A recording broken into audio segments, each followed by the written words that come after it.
결국 이번 연장은 퀀텀 에너지 연구소의 기술 신뢰성을 쌓는 시간이자 신성 델타테크가 뭔가를 보여줄 차례가 되었다는 신호가 될 수 있습니다. 2025년 7월 특허청은 퀀텀 에너지 연구소의 특허에 대해 진보성이 부족하고 명세서가 불명확하다는 이유로 의견 제출 통지서를 발송했습니다. 그리고 11월 11일까지 보정서를 제출하라 했지만 11월 10일 퀀텀 에너지 연구소는 제출 기한을 연장 신청했습니다. 오늘은 퀀텀 에너지 연구소의 향후 대응에 대해 현실적 시나리오와 희망회로를 수집된 정보를 바탕으로 저의 생각을 나누고자 하니 이번에도 구독자님들의 통찰 있는 의견으로 여백을 채워주시기 바랍니다. 다시 지난 7월 11일 특허청에서 제시한 의견 제출 통지서를 보겠습니다. 핵심은 두 가지였습니다. 첫째, 특허법 제42조에 근거한 기재불비, 제조 방법이 불명확하다. 둘째, 특허법 제29조에 근거한 진보성 부족, 선행특허와 조성이 유사하다. 요약하면 그게 진짜 가능하다면 직접 만들었다는 증거를 보여달라고 저는 이해했습니다. 그래서 이번에 보정서가 제출된다면 그 내용은 새로운 이론이 아니라 기술의 재현성과 데이터의 신뢰성을 입증하는 과정이라 말씀드렸습니다. 저는 이번 퀀텀 에너지 연구소의 연장을 아직 이 두 가지에 대한 명확한 대답이 준비되지 않았다고 생각했고 문득 한 가지 의문이 들었습니다. 퀀텀 에너지 연구소는 데이터 확보를 위한 노력을 하고 있는 것인가? 이에 대한 해답으로 DC갤러리 LK99 관련 주식 갤러리의 구호자가 남겨놓은 흔적이 있었습니다. 그는 2024년 8월 26일에 다음과 같은 글을 남겼습니다. 근본 외부 측정 데이터는 내가 들은 바로는 여러 차례 다수의 샘플을 측정하였으며 구리 대비 약 100분의 1 내외가 나온 것으로 알고 있음. 베스트 레코드보다는 조금 떨어지나 재현성은 개선이 돼서 예전보다는 안정적인 편이라 함. 즉 퀀텀 에너지 연구소는 이미 외부 실험을 반복하며 측정 가능한 데이터 확보에 나서고 있고 단순한 주장이 아닌 검증 단계로 나아가고 있었다는 실마리를 찾을 수 있었습니다. 그리고 구호자의 다른 글에서 데이터 관련 또 하나의 단서를 발견했습니다. 2025년 1월 9일 그동안 커년의 주장이 먹히지 않은 이유가 그놈의 자칭 전문가들이 보기에는 연구교수 나부랭이의 어설픈 아카이브 논문, 학계 왕따의 나만 맞다 주장, 소위 학계 권위자들이 볼 때는 정 교수도 못된 놈들이 뭘 알겠냐 치부해버리는 게 컸다. 그런데 걔들이 까지 못하는 곳에서 아주 구체적인 데이터를 들이밀며 이게 맞다 이렇게 나오면 그때부터는 이 판의 판도가 바뀌는 거다. 누구도 반박 못하는 데이터를 상당한 권위 있는 곳에서 내놓으면 세상이 충격을 받을 거다. 상온상 합초 전도체는 그런 물질이다. 그래서 저는 이번에 보정서가 제출된다면 이와 같은 데이터가 있는 것이고 아직이라면 연장하지 않을까 생각을 하게 되었습니다. 그렇다면 보정서 제출 기한 연장은 하고 싶다면 무조건 할 수 있는 것일까요?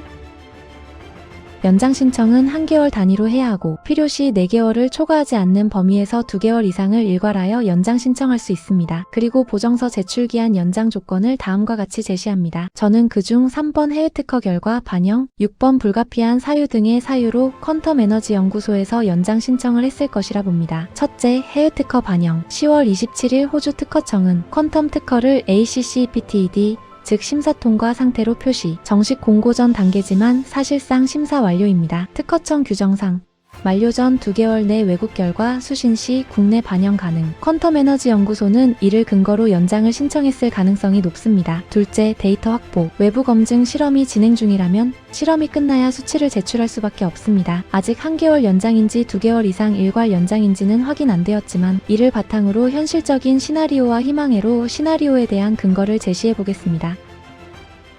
퀀텀 에너지 연구소는 과거 유라시아와 일본 특허가 승인된 직후 그 결과를 근거로 국내 심사 가속을 요청한 전례가 있습니다. 그래서 이번에도 12월 9일 정식 승인 예정인 호주 특허 결과를 보정서에 반영하는 시나리오가 가장 유력해 보입니다. 호주는 세계에서도 손꼽히게 검증 기준이 까다로운 국가입니다. 그렇기에 승인 판정이 나왔다는 사실 자체가 재현성과 신뢰성의 간접 증명으로 작용합니다. 다만 한 가지 변수도 있습니다. 일본 특허 승인 당시에도 국내 특허청은 선행특허와 유사하다는 이유로 예상치 못한 의견 제출 통지서를 발송했죠. 그 전례를 떠올리면 호주 특허만으로 국내 심사가 쉽게 풀릴까? 라는 의문도 남습니다. 그래서 또 하나의 가능성이 생깁니다. 퀀텀이 호주 특허 승인 이후 캐나다, 유럽 등 나머지 주요국들의 심사 결과를 모두 확보한 뒤 완전한 글로벌 IP 포트폴리오를 갖춘 상태에서 보정서를 제출하는 겁니다. 이건 단기전이 아니라 장기전 전략입니다. 하지만 확실합니다. 해외 주요국 특허가 연속 승인되면 국내 특허청은 더 이상 진보성 부족을 주장하기 어려워지죠.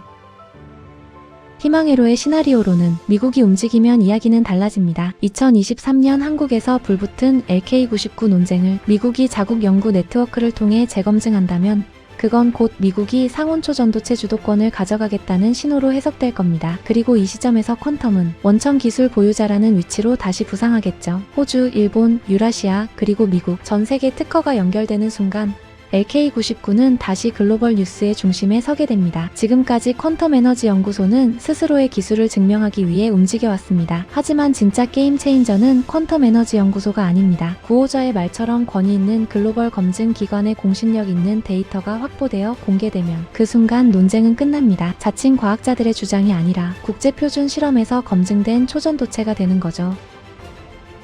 신성 델타테크도 연장 소식과 함께 순간 급락이 나왔지만 이후 다시 매수세가 유입되며 충격파를 완화한 모습을 보였습니다. 시장 참여자들은 이제 특허 자체보다 그 특허를 실제 산업화할 수 있는 키플레이어 신성 델타테크에 관심의 초점을 옮겼다는 뜻입니다. 즉 이번 급락과 반등은 특허 뉴스의 시대가 끝나고 실질적 실행력의 시대가 시작됐다 라는 심리전환 신호로 볼 수 있습니다. 결국 이번 연장은 퀀텀 에너지 연구소의 기술 신뢰성을 쌓는 시간이자 신성 델타테크가 뭔가를 보여줄 차례가 되었다는 신호가 될 수 있습니다.